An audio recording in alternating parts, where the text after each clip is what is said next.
It wasn't pretty, and it didn't come quickly or easily, but about an hour ago, the U.S. House of Representatives approved a $51 billion measure to assist people affected by Superstorm Sandy. Remember, the storm hit nearly 2.5 months ago.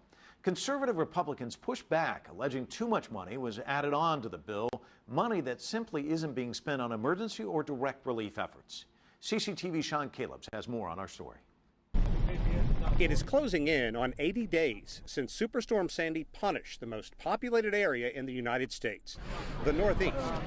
Beleaguered residents of Connecticut, New Jersey, and New York say enough is enough.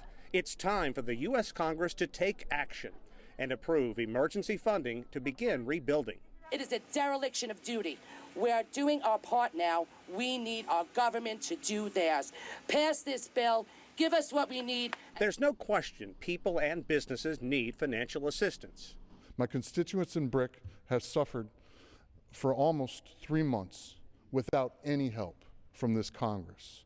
I want to be able to tell them when I go home this weekend that help is heading their way. But in this age of fiscal austerity, conservative members of the House of Representatives were digging in their heels, critical of a $51 billion relief plan. A tragedy like Hurricane Sandy shouldn't be used as an excuse for a grab bag of spending having nothing to do with emergency relief. It's no grab bag. That's an insult. In a last-ditch effort, some Republican lawmakers sought to offset the billions in federal funding by demanding across-the-board financial cuts. It wasn't approved. Many members of the House, Republican and Democrat, say enough talk. It's time to help those in need. Do unto others as you would have them do unto you. That's what all the members of this body should ask themselves. Many congressional members aren't happy with the final package. There's $25 million in the measure to approve forecasting of hurricane intensity. Important, but hardly an emergency. $118 million to improve Amtrak, the national rail system.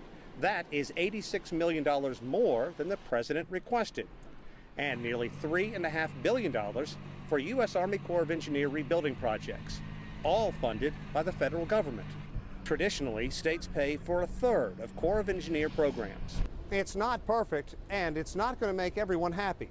And while it is a step closer to getting money to those in need, we still aren't there. Next week, the Senate and the House will meet to try to work out the differences in the two packages approved by the two houses. Callebs, CCTV in Washington.